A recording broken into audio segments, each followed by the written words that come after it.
जय हिंद फ्रेंड्स, मेरा नाम है कुंदन एंड आपका स्वागत है आपके अपने यूट्यूब चैनल ग्रेटेस्ट इंडियन में। तो फ्रेंड्स, आज हम बात करने वाले हैं who is the greatest Indian. तो आइए शुरू करते हैं। भारतीय बहुविधज्ञ, विधिवेत्ता, अर्थशास्त्री, राजनीतिज्ञ और समाज सुधारक, उन्होंने दलित बौद्ध आंदोलन को प्रेरित किया और अछूतों से सामाजिक भेदभाव के विरुद्ध अभियान चलाया। श्रमिकों, किसानों और महिलाओं को अधिकारों का समर्थन किया।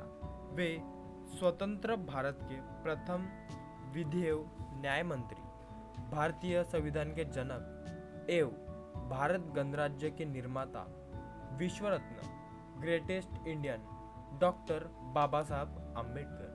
इनका पूरा नाम भीमराव रामजी आम्बेडकर और इनको बाबा साहब आम्बेडकर के नाम से सारा विश्व जाना जाता है। इनका जन्म 14 अप्रैल 1891 में मध्य प्रदेश के महू गांव छावनी में हुआ था। बाबा साहब के पिता का नाम रामजी मालोजी सकपाल और इनकी माता का नाम भीमाबाई सकपाल।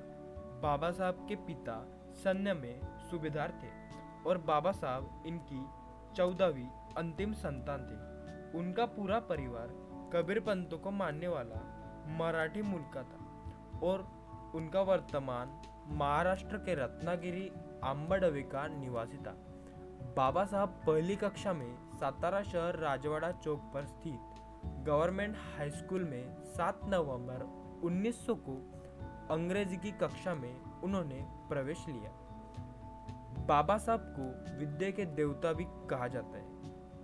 इनको बचपन से ही पढ़ाई का जज्बा और मन में अपने समाज और देश को आगे ले जाने का जुनून था। 1897 में बाबा साहब और उनका पूरा परिवार मुंबई चला गया और उनको आगे की पढ़ाई Elphinstone government high school Mumbai में शुरू कर दी गई। 1907 में उन्होंने अपनी मैट्रिक की परीक्षा उत्तीर्ण की और अगले वर्ष एल्फिंस्टन कॉलेज में प्रवेश लिया। उसका संबंध बॉम्बे विश्वविद्यालय से था। इस मुकाम स्तर पर शिक्षा प्राप्त करने वाले बाबा साहब भी पहले व्यक्ति थे। बाबा साहब का विवाह 1906 में रमाबाई आम्बेडकर के साथ हुआ। रमाबाई जी का जन्म 7 फरवरी 1898 और उनका निधन 27 मई 1935 में हुआ था।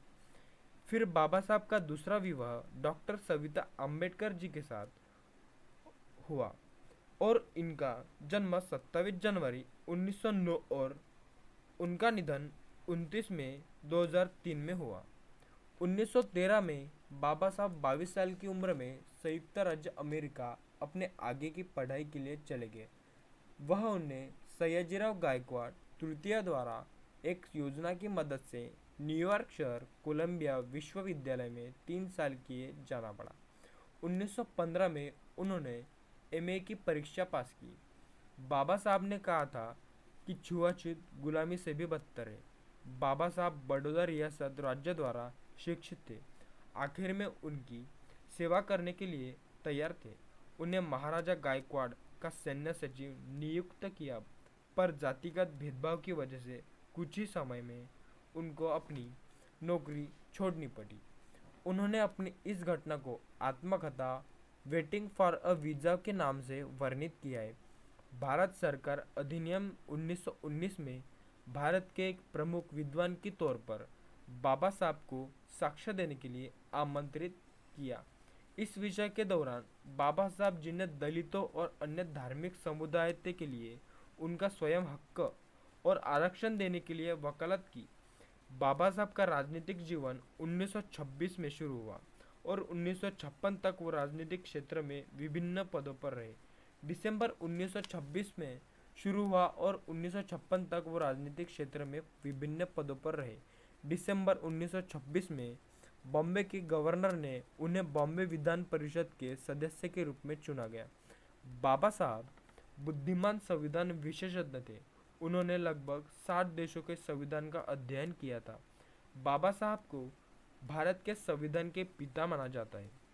एक अर्थशास्त्री के तौर पर प्रशिक्षित किया गया था और 1921 तक वह एक राजनीतिक नेता बन गए। तो उन्होंने अर्थशास्त्र पर 3 विद्वत्तापूर्ण पुस्तकें लिखी। उसमें से पहला पुस्तक administration and finance of the East India Company, दूसरा the evaluation of provincial finance in British India, तीसरा the problem of rupee. RBI Baba Saheb के विचारों पर आधारित था जो उन्होंने हिल्टर यंग कमीशन को प्रस्तुत किए थे। बाबा साहब ने कहा था कि मैं 3 गुरु की वजह से सफल हूँ। पहला तथागत गौतम बुद्ध, दूसरा संत कबीर, तीसरा महात्मा ज्योतिराव फुले। 13 अक्टूबर 1956 को बाबा साहब ने एक पत्रकार परिषद ली। उन्होंने कहा, मैं भगवान बुद्ध और उनके मूल धर्म की शरण जा रहा हूँ। मैं प्रचलित बौद्ध पंथों से तुष्ट हूँ। मैं जिस बौद्ध धर्म को स्वीकार कर रहा हूँ वह नव बौद्ध धर्म या नवयान है। 14 अक्टूबर 1956 को नागपुर में बाबा साहब और उनके समर्थक मिलकर औपचारिक सार्वजनिक धर्मांतरण समारोह का आयोजन किया। प्रथम बाबा साहब खुद अपनी पत्नी सविता जी के साथ और कुछ सहयोगियों के साथ पारंपरिक तरीकों से त्रिरत्न और पंचशील को अपनाते हुए बौद्ध धर्म ग्रहण किया। इसके बाद उन्होंने अपने 5 लाख अनुयायियों को त्रिरत्न पंचशील और 22 प्रतिज्ञा देते हुए नवयान बौद्ध धर्म परिवर्तन किया।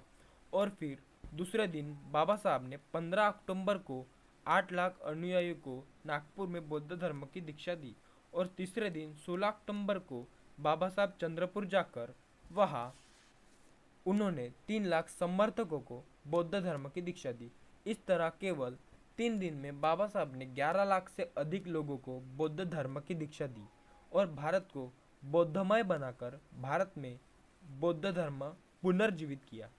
1948 से बाबा साहब मधुमेह से पीड़ित जून से अक्टूबर 1954 तक वह बहुत बीमार रहे। इस दौरान वो कमजोर होती दृष्टि से ग्रस्त थे। राजनीतिक मुद्दों से परेशान बाबा साहब का स्वास्थ्य बिगड़ता चला गया। 1955 के दौरान किए गए लगातार काम ने उन्हें तोड़कर रख दिया। अपनी अंतिम पांडुलिपि भगवान बुद्ध और उनका धम्म को पूरा करने के 3 दिन बाद 6 दिसंबर 1956 को बाबा साहब का महापरिनिर्वाण दिल्ली में उनके घर में हो गया। तब तक उनकी आयु 64 वर्ष 7 महीने की थी।